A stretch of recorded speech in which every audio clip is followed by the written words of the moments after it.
আইন, বিচার ও সংসদ বিষয়ক মন্ত্রণালয়ের উপদেষ্টা আসিফ নজরুলের স্ত্রী শিলাকে নিয়ে সামাজিক যোগাযোগ মাধ্যম ফেসবুকে পোস্ট দিয়ে কটাক্ষ করেছিলেন নির্বাসিত লেখিকা তসলিমা নাসরিন। সেই কটাক্ষের জবাব দিয়েছেন আসিফ নজরুল। বৃহস্পতিবার ফেসবুকে নিজের ভেরিফাইড আইডিতে দেওয়া এক পোস্টে তিনি এর জবাব দেন। আসিফ নজরুল বলেন, শিলার সঙ্গে তার বিয়ে হয় 2012 সালে।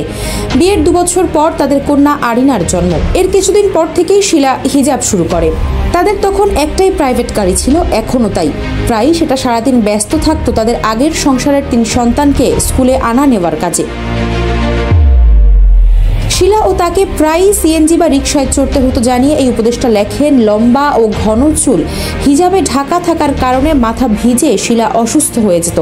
এটা নিয়ে তার মন খারাপ থাকতো, কিন্তু শিলা নিজ সিদ্ধান্তে অনড় থাকে, কোনো অবস্থাতেই হিজাব করা ছাড়েনি কখনো। তিনি লেখেন, হিজাব শুরুর কিছুদিন পর একটা দাওয়াতে গিয়েছিলেন তারা। সেখানে অত্যন্ত ঘনিষ্ঠ ও দেশের স্বনামধন্য একজন আইনজীবী ভৎসনার চোখে তাকালেন। আসিফ বুঝলেন ওই আইনজীবী ভাবছেন শিলা বোধ হয় তার কারণেই হিজাব করতে বাধ্য হচ্ছেন। এরপর সমাজের নামি দামি বহু মানুষ এভাবে তার দিকে তাকিয়েছে। আসিফের একটু অদ্ভুত লাগতো, মানুষ কেন ভাবতে পারে না যে একটা মেয়ে সম্পূর্ণ নিজের ইচ্ছায় ইসলামী জীবন বেছে নিতে পারে, হিজাবও করতে পারে। যমুনা ইলেকট্রনিক্স ঈদে ডাবল খুশি অফার সিজন 3, যে কোনো পণ্য কিনলেই পাচ্ছেন নিশ্চিত ঈদ উপহার। তিনি আরো লেখেন, শিলা একসময় অভিনয় করত। 1995 সালে 14 বছর বয়সে নিজের ইচ্ছায় সে অভিনয় ছেড়ে দেয়। সে বছর অভিনয় জাতীয় পুরস্কার পেলে সেটা গ্রহণ করতে পর্যন্ত যায়নি।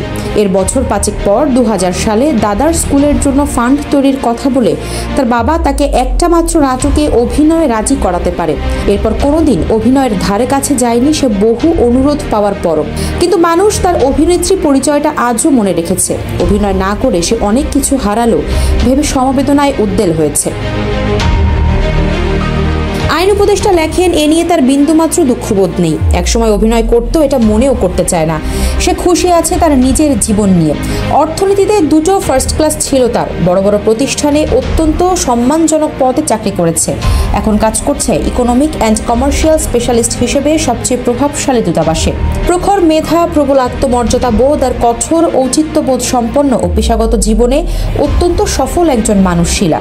অথচ এই সমাজের কিছু মানুষের কাছেই শুধু আহা অভিনেত্রী আর আহা হিজাব হয়ে রয়েছে আজও। কারো কারো কাছে এজন্য দায়ী মানুষটা আর কেউ না, তার স্বামী। আসিফ নজরুল জানান, সত্য হচ্ছে শিলাই বরং তাকে ধর্মের পথে নিয়ে গেছে। এখনো ফজরের আজান হলে সে তাকে ঘুম থেকে টেনে তোলে, ঠিকমতো জাকাত দিচ্ছেন কিনা সেই হিসাব নেন। 2 বছর আগে শিলাই তাকে বুঝিয়ে শুনিয়ে হজ করতে নিয়ে গেছেন। আসিফ নজরুল লেখেন, তিনি জীবনে কোনোদিন অসৎ উপার্জন করেননি আর মানুষের উপকার করার চেষ্টা করেছেন সারা জীবন। এগুলো তার জন্মগত। কিন্তু এছাড়া জীবনে যত ভালো কিছু শিখেছেন তার সব কিছু শিলার থেকে শেখা। যা কিছু ভালো করেছেন তার সব শিলার অনুপ্রেরণায় করা।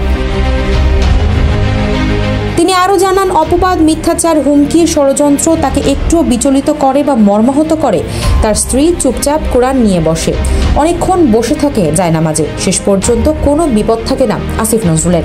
আইন উপদেষ্টা সবশেষ জানান, তসলিমা নাসরিন, তিনি গতকাল তাদের নিয়ে একটা পোস্ট দিয়েছেন।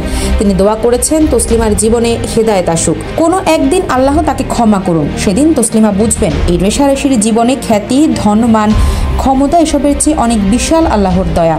তিনি সেটা এখনো পাননি পুরোপুরি, কিন্তু তার স্ত্রী পেয়েছেন।